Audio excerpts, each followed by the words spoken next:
www.potonapoto www.potonapoto. Les secrets de la réussite de vos événements, Lovelyz.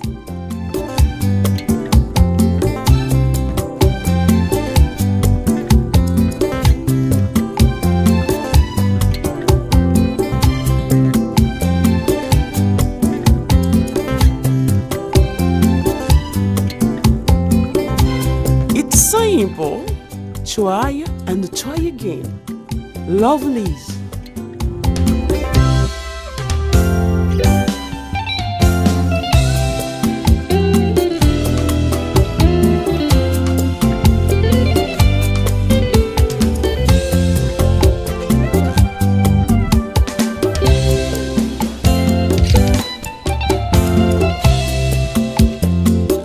Lovelyz événementiel, c'est l'excellence à votre service.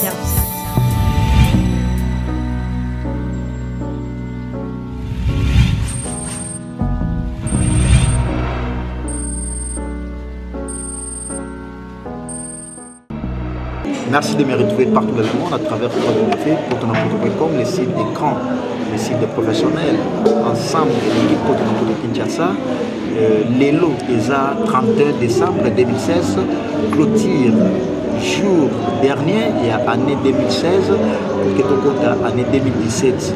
Alors c'est un vrai plaisir pour nous, l'équipe Potonapoto Kinshasa, de présenter nos synthèses et années, comment l'année s'est passée, ceux qui bossent là tout ensemble avec cette grande équipe qui m'accompagne. Et je ne suis pas seul, je suis avec notre journaliste, notre concert.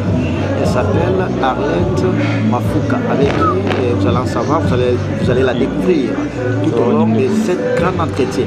Alors sans plus tarder, avant de présenter mon équipe Potonapoto Kinshasa, avant que chacun d'eux puisse parler et faire aussi ses faits les meilleurs à toutes les personnes, je tiens à remercier les big boss, les patrons de ce site. Lui qui s'appelle Lamine Mosaboli. Lui, bien qu'il est patron, il est aussi journaliste. On l'appelle également le journaliste de cet esprit. Mon thème est Flossi, la belle des belles, la première dame de Paris. Et merci beaucoup à toi, Flossi, la belle des belles de Paris, qui est une première dame à Paris. Merci beaucoup à toi. Et j'en profite aussi pour présenter d'ailleurs mes vœux les meilleurs à toi. Il y a Willy Michel Lessel et Nicole Yamboka, les plus beaux de tous les producteurs de la diaspora, les patrons de tous les producteurs, Gilles Movier, à Tchoucha de Dijon, au-delà de la fortune. La magnifique, la spéciale, Valérie Kachuma, la belle de belle, ma sœur, merci beaucoup. Et également à toi, Mireille et commis sa maman à l'Allemagne, merci beaucoup. Là, c'était mes vœux les meilleurs. Pour se limiter d'abord là. Et à qui je présente déjà la première journaliste, elle est une dame, elle s'appelle Arlette Mafouka, à qui je la salue déjà. Bonsoir Arlette. Bonsoir Prince Bakali. Plaisir à trop, bateau Nyos, tout basé sur Potonapoto. Site partout sur tous les sites continents du monde. Et partout dans le site Potonapoto pour se présenter et tout ce qu'on a. Bonsoir, chers téléspectateurs, Bato partout dans le monde entier. La site www.potonapoto. Donc on s'est présenté sur moi bien Arlette Mafouka, autrement dit Mirli des Nazaria. Donc sur moi qui a la Facebook comme Mirli des Nazaria, ils ont mamelo zangai nangai. Donc ngai on a yena kati ya sang ya Potonapoto to travailler to solo to yebana to ba kati donc mingi to yeba pe masula ndeko masula bale ndeni ezalaka kingana balola ki asala ki boye ko na kante ba ki kanya za ki bidoko to yeba on na kati site na biso Potonapoto to masula ndeko to makama mo ndenge ezalaka. Donc la collaboration ya Prince Bakali, Steve, bato nyonso tozana bango collaboration ya Potonapoto nyonso pour travailler beaucoup nyonso kozala bien. Donc na pesi ba vu na mato na bato nyonso na boss na biso na liboso Lamine na pesi mbote sikazali. Donc on dirait que le cœur on a grand frère propre na pesi ba ndeko na tous les États-Unis, papa na nga maman na nga les États-Unis na pesi mbote na mi kosengo tout Miketi na pesi ba mbote donc l'international joie qui moi qui na pesi mbote na casse international donc baleke belé ba jogo na biso ko na ba biso de manito na pesi mbote kaka tosi iko kanga rik ta trésor mbote ba biso kaka na pesi mbote la meilleure vue na ba mbote belé bisika bazali ba plein de bonnes choses et que 2016 au Mamboye ça là y a bien surtout na site na biso poto donc Mamboye belé kaka donc kitoko na kitoko. Arlette, une petite question, est-ce que Lamine Dovo azala marié? Ouais, nayebi que azaka marié. Est-ce que yebi que moi si naé azala première dame à Paris? Oui, nayebi que maman na biso za première dame à Paris, mais faut que nayebi beaucoup nayebi mais na mon Flossie la belle des belles. Pardon? Flossie la belle des belles. Donc maman Flossie la belle de belle. Donc maman Flossie va na mwende na donc umela penza côté ya boss na biso na Mindovo donc umela penza la wana babi yo simba penza pompe ici banzete par rapport à image mère et sololi donc babi bonne année à yo belé taka première dame à poto maman donc umelanga yo na yepa na yo maman nga mwasi lokwa yo donc kitoko kaka maman. Merci beaucoup, Kitoko beaucoup. Elle s'appelle Arlette Mafouka. C'est l'une des journalistes pour Kinshasa avec qui vous allez en savoir. Il a beaucoup d'énergie, il a beaucoup à faire sur notre site www.potonapoto Kinshasa. Alors vous allez découvrir ça comme elle vient de le dire. Bon, mon abad Djogo. En tout temps, il a un Djogo. Il y avait équipe nationale la biso oboyo car Joël qui moi qui pour ne citer que cela pour découvrir Bango. Est-ce que Arlette le lobano lobiana aux autres promettre parce que dans la poto ba ngaba mona ba nouveauté est-ce que Arlette est-ce que évidemment Lamine Dovo ainsi que notre maman aussi la belle de belle la première dame de Paris ainsi que ba poto tout en complicité de Kersima et l'international les plus aimables balingaka MP maloba muke musala ebele. Est-ce que Mambo nous tout au lobby pour découvrir Djogo Nabiso Yamboka, l'équipe nationale ainsi que le club Nabiso parce que Bana Poto, on va soutenir Vika, Imana, Renaissance pour ne citer que l'équipe Wana et tant d'autres. Nous allons promettre Mambo que non, vitesse, rapidité, na Ninga Musala et Osala na Ninga Poto na Poto parce que Poto na Poto, slogan Nabiso beaucoup plus c'est là énorme, que Musala ebele et la vitesse. C'est pas lobby vitesse comme moi là, bah c'est référent beaucoup plus la poto. Vous assurez mission. Ouais, presque en tout cas, wabi malobi belé te musande belé beaucoup de découvrir ba coach bengi. On a ba coach bengi, on a ba joueur na biso tout. Na ba obaza ba évoluer akana poto mais ba beta en équipe nationale. On a bango, on a ba bolasi malgré que a ozalate na kan, on a ba kebano, on a ba Jonathan Bolingi Pangi, on a ba merveille bopé, broyer baba secret tout ya coach bengi. Au point ni coach bengi a sélectionné ba joueur Renaissance T, bokoye bango. Pona nini Roma sali bo ba koseli bokoye bango tout na site na biso poto na poto donc bo ba pema so parce qu'on a vu que à partir à poto to na ba supporter ya Vita, to ba supporter à Imana, to ba supporter à Mazima. Donc la collaboration ya Prince Bakali na Arlette Mafouka bokoye ba masolo wana tout bokoye ba pema masolo ndemboka ndenge zara to mona ba pasteur mukuna to kutana na bango to kobeta ba kati to kokota bango peut-être na kati to ba masolo Renaissance to kutana mon général kumba général Amisi to kutana na Eskazali papa donc mes respects Eskazali to kutana to ba masolo Vita to kutana bongo na pasteur Mbayo to ba masolo de simple ndenge nezo kende donc boko yeba pia masolo ya ndembo awa na poto bana poto na zo assurer bino bomona ba jogo to yeba ba kati ba jogo bomona comment est-ce que ba joueur na biso congolais ba évoluer aka donc et ça biso plaisir cabo c'est par rapport à image. Merci beaucoup là c'était la part de notre concert notre journaliste pour Kinshasa Arlette Mafouka bien promettre bino mon parce que c'est pas en vain c'est une grande entreprise poto na poto. Alors la série continue toujours pour qu'il y en a pas une Arlette Mafouka avant comme la série va venir parce que ils a bonne année Les bonne année, ce n'est qu'une première étape. De clôturer année Lelo. Alors, comme de clôturer année, de l'INA qui est un peu de mémoire en conception Oyo, en complicité toujours à notre boss, la mine de Vomosako, les patrons de ces sites, www.potonapoto.com, site international, un grand site. Site Ecosa, c'est bon, on va jouer, on va nous tout pour la site, même pour la première fois. Je on a pas site mais on a sollicité, on a suivi partout dans le monde, sur tous les 6 continents, à travers site Nabiso Potonapoto. Alors la série continue toujours, maintenant de commun un point à côté, il y a Steve Labé, il y a l'un des caméramans, Potonapoto Kinshasa. Bonsoir, c'est Steve.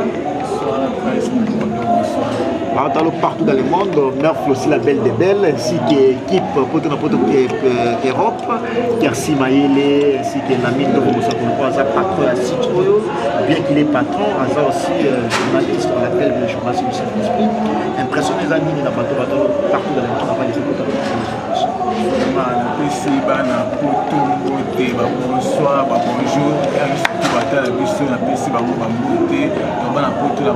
donc caméraman la bino image au monde qui top wana vraiment bien yo comme na la de Chinguta Steve donc na zawana pour na tabili gaga donc c'était vraiment occasion pour découvrir ngai na pas plaisir au monde na pe na image et ça le plaisir dans le partout dans le monde parce que c'est une émission internationale et puis chaîne YouTube internationale Potonapoto. Est-ce que nous sommes parce que tu bandagi de janvier 2016 au décembre 2016 pour clôturer année Lelo. Assurance qui nous a pris ça pour 2017 parce que nous sommes déjà en 2016 et positif.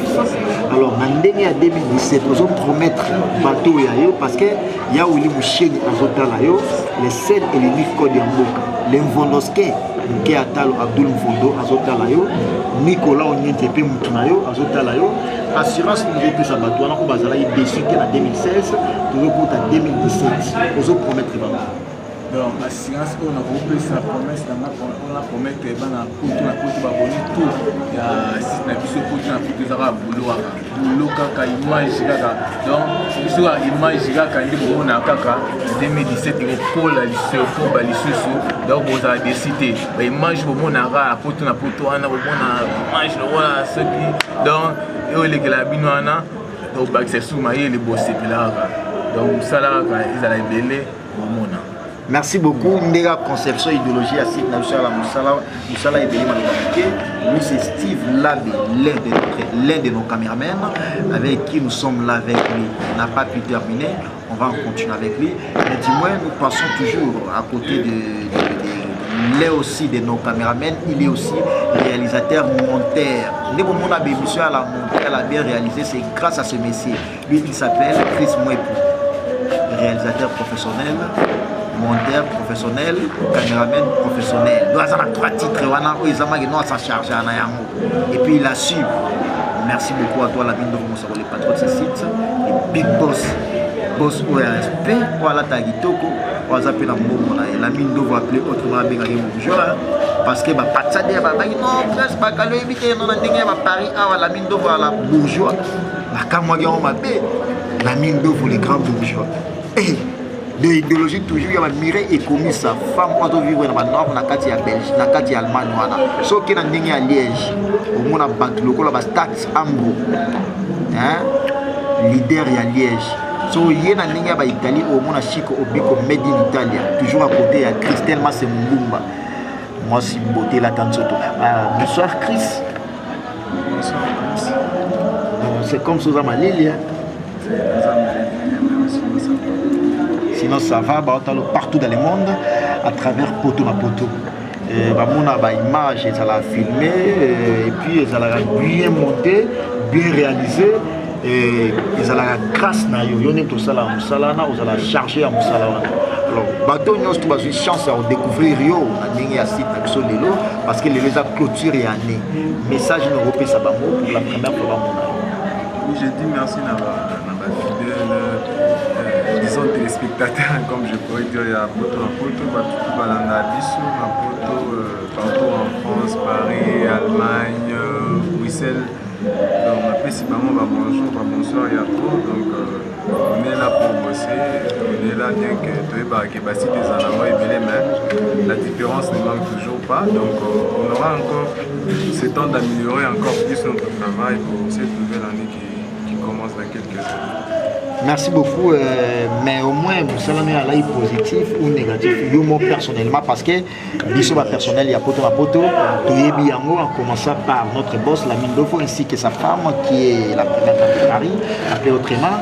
Nous sommes dans l'humour personnellement, on se sentait que non, vous allez lever du top, les gens viennent descendre. Oui, je dirais que c'était vraiment positif, bien que la perturbation les a raté, donc il y a des fois on peut manquer la perturbation technique. Oui, pas faute, il y a site, mais faute, il y a quand même des vidéos par analyse. Mais aussi, dans les bilans, je dirais qu'il est positif parce que c'est presque tout le jour, plutôt tout le jour pour voir dans l'émission. Vitesse, c'est ça, la nana. Vitesse, c'est ça, la nana. Yo mon coyer déjà la même donc on s'appelle puis 15 maïs donc comment tout va y par déjà. Merci beaucoup. Lui, c'est Chris, moi pour les réalisateurs moteurs de ce site, ce poteau à poteau. Alors pour boucler la boucle, pour la première partie, nous vous présentons, lui, il est aussi notre caméraman, il s'appelle Patrick, avec qui, bonsoir, je le salue déjà. Bonsoir. Boni. Bien. Partout dans le monde, mon aga, image. Vous avez mon côté, vous avez un style. Ma émission, on va tout le monde, on va s'épeler là. Parce que dernière émission, tout ça, Chico Rubiko, Bino Prince Bakali, Bino filmage, j'en ai à la Gitoko. Nous avons Patrick qui a filmé l'émission. Patrick Amoui, bateau partout dans le monde. On a une image, ils ont bien filmé. Oui, ça va. Bonsoir, bonjour. Bonjour, Patrick. On a une image à Gitoko. Patrick. Ça la nyonso bien. Ça la nyonso bien. Ils avaient image surtout la bino en 2017 nous avons défité nous c'est pas dans mouvement. Donc on continue à autant faire ils ont suivi à danser.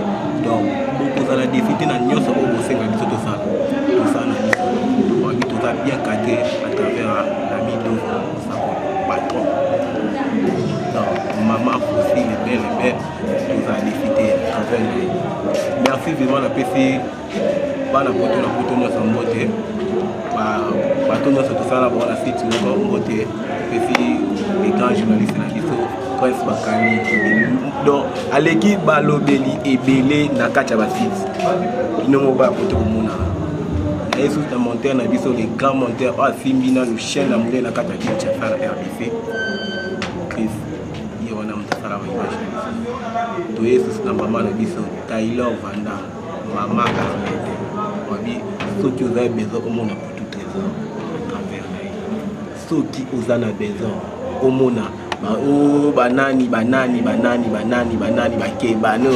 joueurs, à travers la poto, nous a défité, nous a famille, et c'est pas ça, la carte Kinshasa. Alors la série continue toujours, des interventions. L'équipe Poto na Poto Kinshasa est costaud. Nous vous présentons notre journaliste, mon conseiller, mon confrère, j'allais dire. Lui, il s'appelle Sympathie, avec qui on va parler avec lui. Vous allez le découvrir. Tout au long de l'année 2017. Parce que l'année 2017 est sous l'îlot. Vous aurez tout à l'heure là, la ville de Romosabo, les big boss, les patrons de ces sites. Flosla Belle des Belles, la première dame de Paris, journaliste Nabiso Yeyo, Sympathie. Appelé autrement. Bonsoir. Bonsoir. Ouais, je continue directement à te remercier, de souhaiter directement des meilleurs vœux de nouvel an qui sont entrés dans l'entrée. Vous remercier, d'abord pour remercier Nzambe, Wakila Ibiso, le Dieu Tout-Puissant. C'est lui qui nous a créés, qui nous a donné les souffles de vie. Je le remercie infiniment durant toute l'année qui vient de se terminer. En tout cas, Maï, je me présente déjà. C'est Sympathie Koso. Donc, on a poto déjà pour nous Baksa. moi brique moko na édifice où ezali poto na poto site na bino oyo bolandaka mingi. On est là juste pour na kopesa moi elengi lisusu na oyo ezalaka déjà. Donc rassurez-vous na année oyo tozobanda ensemble na chief na biso na ye moko le boss Lamine Donvo Moussakoli Mounene. Donc je vous souhaite déjà des meilleurs vœux, de prospérité, de bonnes choses avec la famille. Et donc on a remercié aussi Dada Bonpongo l'international avec les jeunes. Ils sont vraiment très nombreux. Très nombreux, mais au moins excusez, avant une petite question de curiosité, parce que Lamine Donvo, bien qu'il est patron de ce site, il est aussi journaliste, et bien poto na poto, il y a site, il y a mon site, il y a professionnel. Vous êtes déjà expert en la matière. Alors, poto na poto, il y a site, il y a vitesse. Vous allez promettre bana ya poto. Bana mokili mobimba parce que quand poto même à la Congo vous allez suivi nous allons promettre vitesse, dynamisme, esprit wana qui vous en 2017. En tout cas on promettre beaucoup. Donc quand on est là, on est venu juste poto meka ou pesa sous ba joyeux na biso pour comprendre comment est-ce que vitesse au le biona et tout vraiment la vitesse wana. Et ça, bien sous la communauté de partout le monde, vous allez au moins brancher par rapport à l'actualité où ils allaient vivante, où ils ont vraiment en vogue. Bien que l'actualité est vivante, où ils ont nécessité de nous, aux habilités, mais du moins, on a spécialisé beaucoup plus côté politique. Donc, tous ont déjà assuré. Il y a Willy Mouchen Lessel et Nico Diamboka. Gilles Tsana, le producteur crédible, vous avez déjà assuré que vous avez une news politique, d'information politique, avec notre confrère, le journaliste Poto na Poto Kinshasa, lui il s'appelle Sympathie. Vous avez déjà assuré que en 2017, vous avez une news, il y a solo, il y a source concernant la politique. En tout cas, rassurez-vous, comme je venais de vous dire, assurez-vous que vous avez une news vraiment où il y a la source et il y a une inédite et on va essayer de voir comment on va donner le meilleur de nous-mêmes. Ok, merci beaucoup. On va essayer de voir comment on va donner le meilleur de nous-mêmes. Comme les moi impression par rapport à l'année et présentation aussi de notre journaliste Ndiga Bojoyo Kayoana pour que nous clôturer parce que au promettre la poto déjà en 2017 au pays ça va meilleur na yo moko. Alors bateau nous avons chance ya otala on a site na biso était là partout sur tous les 6 continents du monde ba yokio message clé et puis ba venayo aux représentants na banane. Bon normal, le meilleur, nous avons présenté encore une fois dans Lamine Donvo Moussakoli, patron et journaliste et chaîne. Je remercie aussi Moutounangaï à Paris, Bébé Tizampo. Ils sont vraiment très nombreux. Bazaba Pati. Ndoi nangana yena benga Ndoi Pati Makalamba Kati Bert qui vit là c'est belé tellement ébélé donc je sais pas leur donner d'emblée comme ça. Donc moi c'est Lamine Donvo va marier. Moi c'est la première dame aussi la belle de Belayo Kayo à la Yopé. En tout cas maman la biso na PC na pesa qui na souligner le sous merveille, du bonheur, de prospérité, que du bonheur dans l'année 2017. Donc rassurez-vous que tout ça on a déjà dans la sympathie ça on a chipé tout donc c'est du lourd déjà donc voilà.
la deuxième série de cet entretien. Alors, j'ai clôturé ça, j'aimerais bien commencer ça avec notre concert. Elle s'appelle Arlette Mafuka. On va clôturer avec elle. Après, les autres vont suivre. Arlette, tu as commis presque dans ce qu'on a tout ça, on a commis déjà à la fin de l'année. Alors, message pour que ça il n'a pas la photo, le mot de la fin à travers l'entretien le mot de la fin, et puis promesse au festival pour découvrir jouer à l'Abisso international ainsi qui va à travers pour assurer le message à Souka et puis faire la prière pour que j'attends. Merci Prince kaka ndenge nayebisaki bino mpe nasiraki bino vraiment que na promettre bino ya ebele vraiment mpona 2017 nayebi ke tomona bolamu ebele tomona bajoueur na biso international tomona baloko na biso tomona bacoach na biso tomona baprésident basélectionnaire ya baéquipe nationale tosolana bango tokota bango bakati kaka par rapport ya site na biso tosolana bango na bango.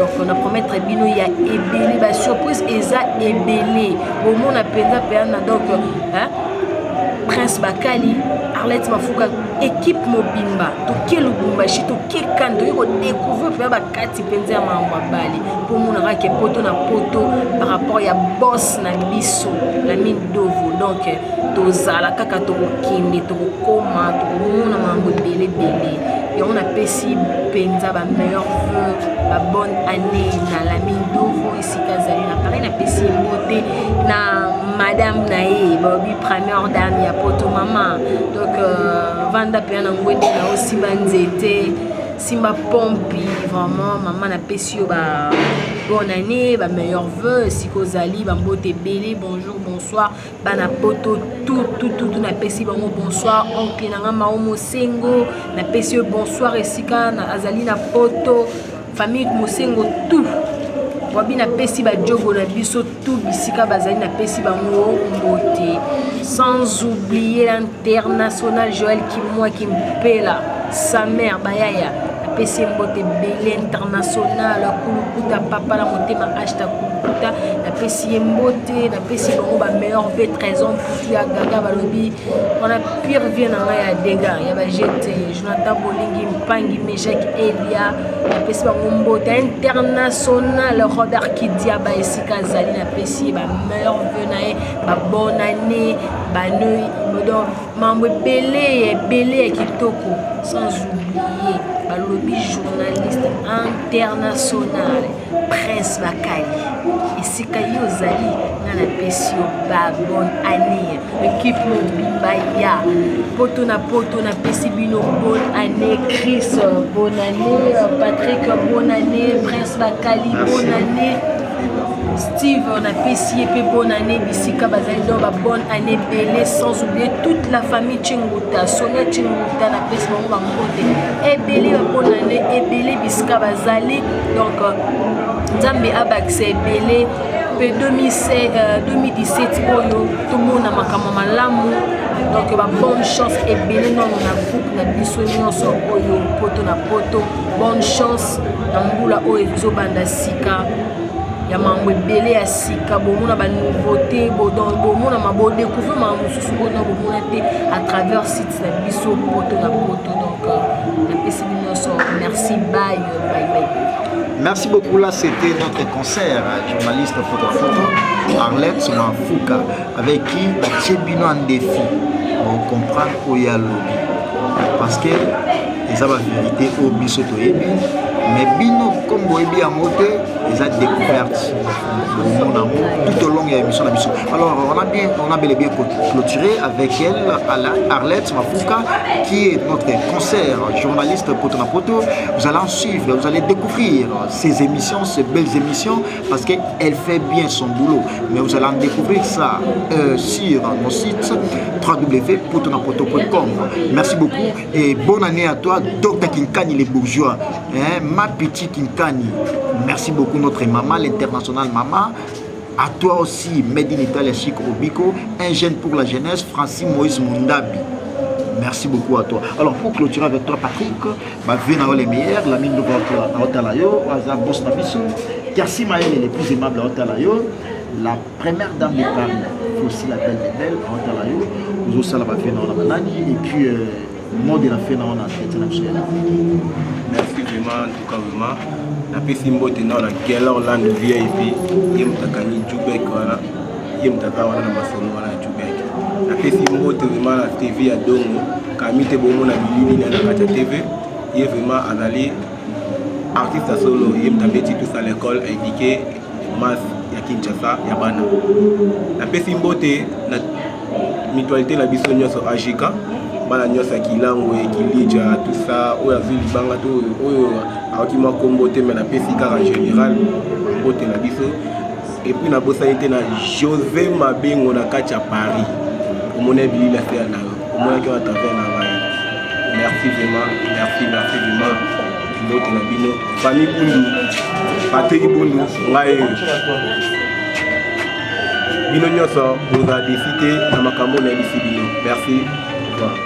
Merci beaucoup. Là, c'était notre caméraman, l'un de nos caméramans. Il s'appelle Patrick.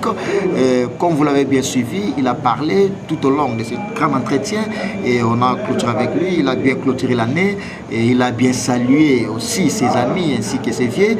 Et nous terminons avec Chris Mwepo, qui est notre réalisateur, monteur de Poto na Poto Kinshasa. C'est lui qui fait en sorte que les émissions Poto na Poto, ils ont la condition bien, ils ont la image bien, ils ont la moins lengue côté.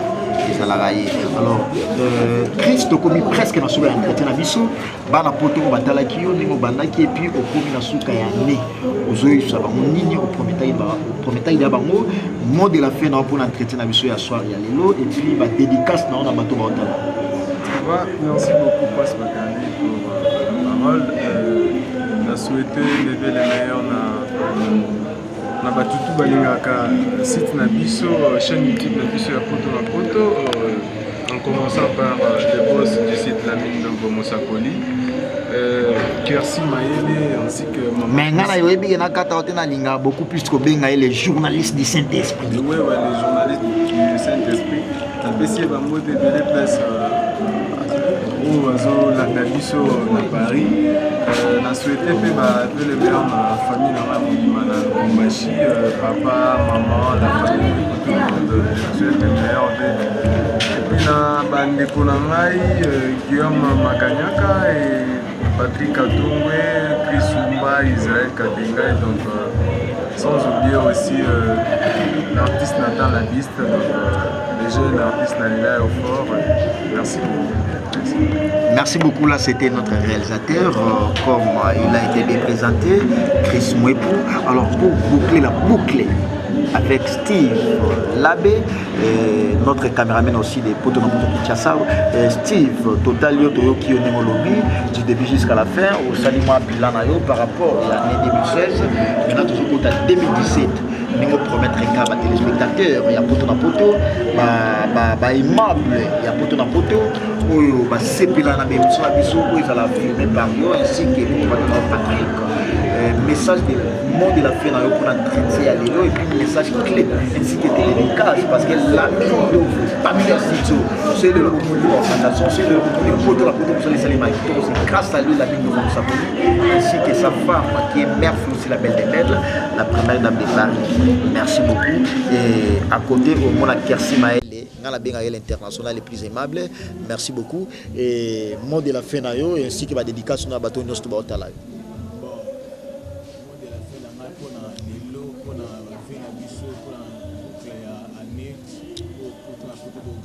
Pour la bino abonné na biso ya site merci na confesse pour ce qui biso na la 2016 merci beaucoup tout le monde ba vie donc toute ba vie donc comme beleza pour bozo la biso pour bozo consulter site na biso merci beaucoup pour Steve Labé donc cameraman la bino pesa la bino ba image ya kitoko bo site la oyo momo sa ko la benga ka le meilleur cameraman de l'Afrique hier Steve Labé Donc merci beaucoup na bino na poto nyonso vraiment merci na bino la confiance pour pesa ka biso.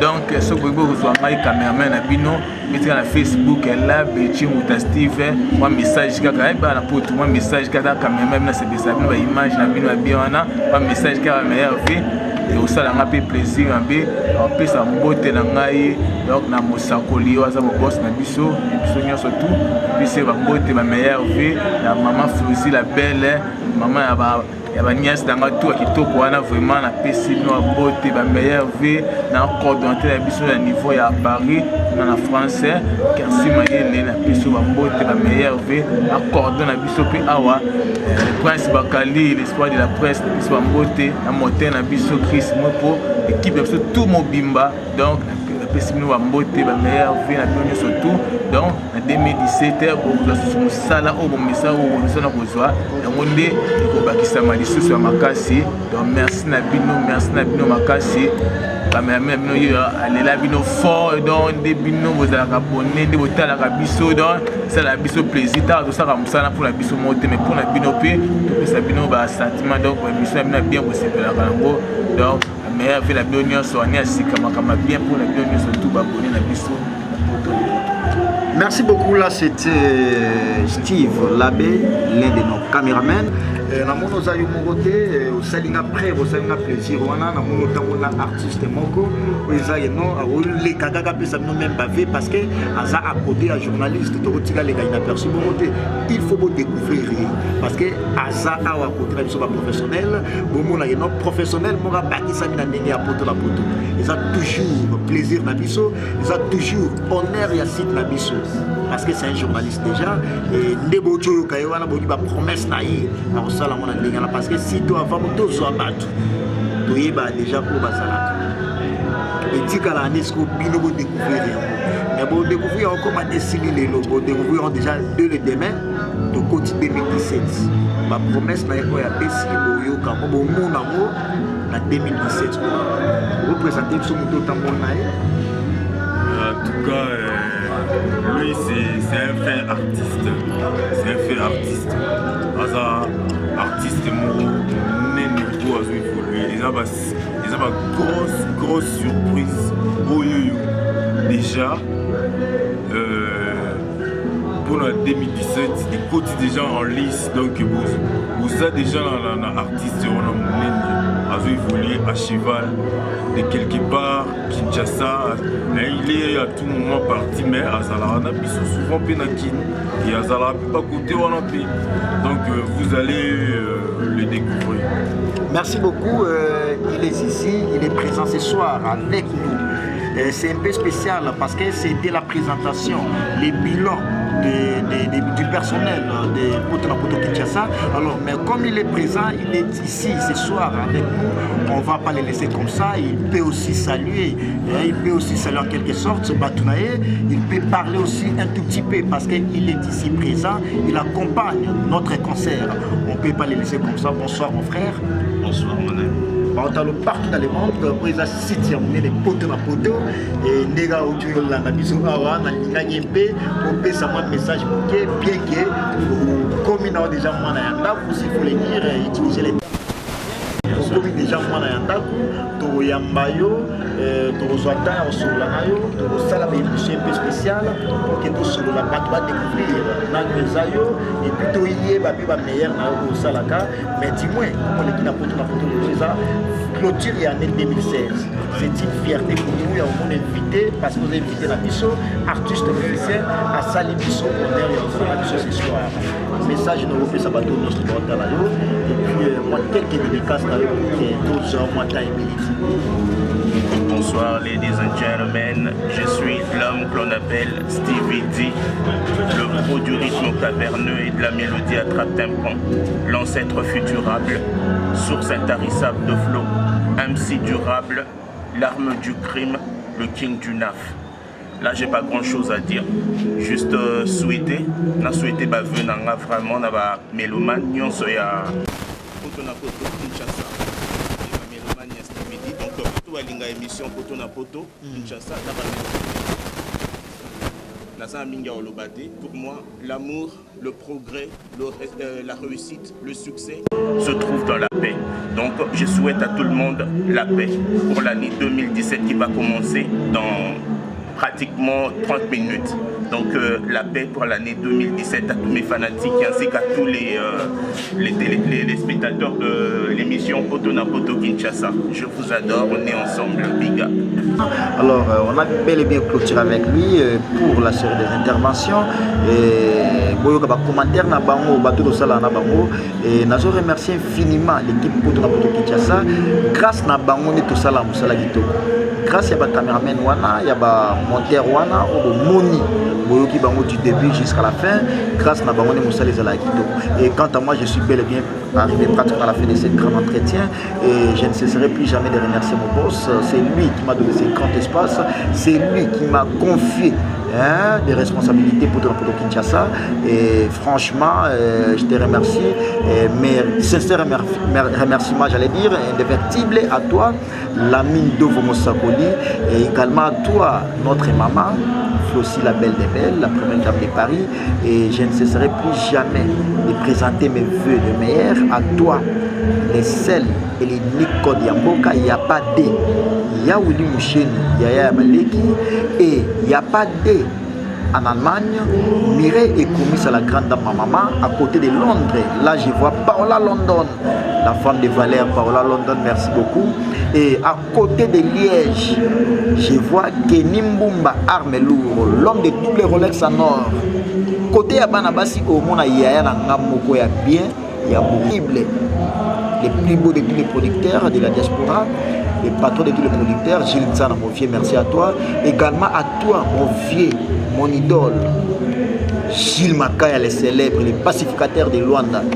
Meilleur boîte dans Luanda, Gilles Makaya, contre Luanda, merci beaucoup à toi. Et ma famille, la famille Bakali. Et là, je vois la fille internationale. Elle est internationale parce qu'elle voyage beaucoup. Bijou Bakali, très luxe. Toujours l'idéologie, il y a la patade, il y a la fille de luxe, dans la Belgique. Je remercie. Et je remercie également Kersi Mayele. Toujours ma cadre à Bafé Nangaï, Kersi Mayele, l'international. Nicolas Onienze, le plus aimable. Et je vois aussi Medi Italia, Chico Obiko. Merci beaucoup, Chico Obiko. Christelle Massimo Mbumba, Beauté et Latanzoto. L'Infondoske Abou Mfondouana Batunanga Yakati. Mozizo et compagnie, Bafi à Bobé à propre. Prince Bakala Zala toujours à Batu bien. L'ami de vous, le big boss avec ma solo. Nazala toujours petit, vieux camarade à Batu bien. Mozizo et compagnie, Sylvie Mansoa, contrôlé Bango, sans oublier Virginie Amaroula Yamoudele. Mozizo et compagnie, l'international, la Clotriwana, retrouver de belles émissions 2017 sur Poto na Poto. De belles émissions, j'ai dit et j'insiste, avec votre humble serviteur Transbakali, je vous le promets, pour des émissions qui nous découverte, il y a bien. Ceux qui ont les gars bien en 2017, ceux qui ont dit merci, moi aussi je vous remercie. Ceux qui ont remarqué parce que direction les alliés au méga impéra au toujours dans le cadre de boulot parce que ça effraie de l'esprit et raison à tête moins parce que nous avons tout. Mais 2017, nous allons promettre ma découverte, ma nouveauté. Merci beaucoup et retrouvez mon prochain numéro avec le même plaisir. 2016 et Sililo. 2017, on a émission bien, pour comprendre la nouvelle formule, pour comprendre la toujours avec notre concert, notre journaliste Arlette Mafuka, pour Yoka côté sport à Zawana. C'est dit jamais vu dans le site. Il y a spécialisé beaucoup plus côté sport. Pour découvrir ma job à Néné, pour découvrir ma mébélé. Oh, ils allaient cacher côté sport. Merci beaucoup. Bye bye. www.potonapoto